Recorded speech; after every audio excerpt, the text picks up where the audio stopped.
kepada Bapak Falar yang sudah berkesempatan dan mau untuk ikut dalam program Guru Penggerak ini lewat tugas-tugas yang diberikan oleh kepada saya terkait dengan materi di bidang etika, dan di dalamnya terdapat studi-studi kasus, dan Bapak Falar mendapatkan studi kasus yang keempat terkait pengalaman dari apa yang dialami oleh Pak Budiman.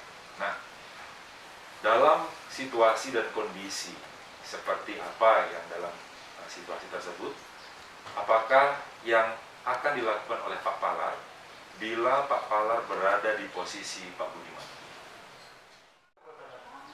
Menurut pendapat saya, bagaimana yang harus dilakukan oleh Pak Budiman dalam posisinya sebagai seorang guru yang sedang belajar. Karena kejadiannya terjadi di sekolah, maka Pak Budiman harus memberikan perlindungan kepada anak didik. Karena sekali lagi bahwa anak didik ini, yaitu Abdul, dari ancaman kekerasan dari ayahnya sendiri yang terjadi di sekolah. Jadi karena kejadiannya terjadi di sekolah, maka sebagai seorang guru adalah suatu hal yang wajib Pak Budiman ini sebagai seorang guru harus memberikan perlindungan kepada anak didiknya yang bernama Abdul, walaupun yang melakukan pengancaman atau memanggil paksa anak bernama Abdul ini adalah orang tuanya sendiri atau ayahnya sendiri. Berikut, yang kedua, bahwa Pak Budiman ini untuk menghadapi situasi kondisi ini, maka dia harus berkomunikasi dengan ayah Abdul ini, berbicara secara baik-baik, memberi pengertian bahwa tindakan yang dilakukannya itu adalah hal yang keliru.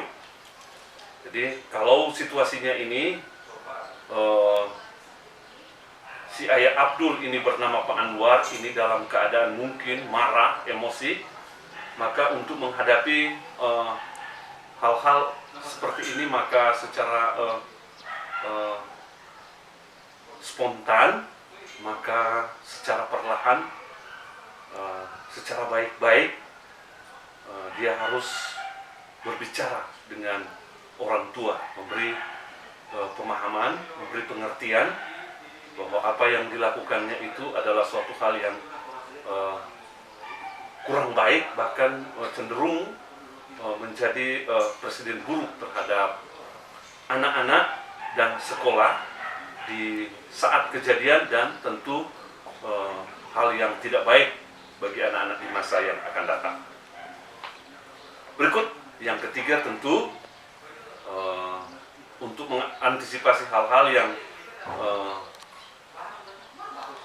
tidak diinginkan, maka Pak Budiman juga harus berkomunikasi dengan pimpinan sekolah dan atau teman-teman guru yang ada di sekolah tersebut. Sekali lagi, setidaknya dia harus bertindak cepat untuk berkomunikasi dengan pimpinan sekolah dan teman-teman guru yang ada di sekolah tersebut. Mungkin itu yang bisa saya berikan jawaban terhadap kasus keempat ini yang dimintakan untuk saya memberikan komentar atau ucapan. Terima kasih. Baik, terima kasih kepada Bapak Falar yang sudah menanggapi terkait dengan studi kasus yang keempat ini. Jadi menurut Bapak Falar, ketika posisi Pak Budiman ini ada kepada Bapak Falar, ada 3 yang sempat saya catat di sini. Yaitu yang pertama, Pak Falar harus memberikan perlindungan kepada Abdul, karena Abdul adalah siswa dari Bapak sendiri. Kemudian yang kedua, Pak Falar akan berbicara secara personal dengan Pak Anwar terkait apa yang Pak Anwar sudah lakukan. Ya, jadi dengan memberikan pemahaman bahwa apa yang dilakukan Pak Anwar itu salah. Dan yang ketiga, berkomunikasi dengan pimpinan sekolah serta dengan rekan-rekan kerja yang lain untuk bisa bersama-sama berdiskusi atau berbicara langsung dengan Pak Anwar untuk ke depan sekiranya bisa melakukan hal yang tidak seperti yang sudah dilakukan. Jadi terima kasih atas tanggapan yang sudah diberikan Bapak Palar terkait dengan situasi kasus yang keempat dari cerita tentang Pak Budiman. Sekali lagi disampaikan banyak terima kasih Pak.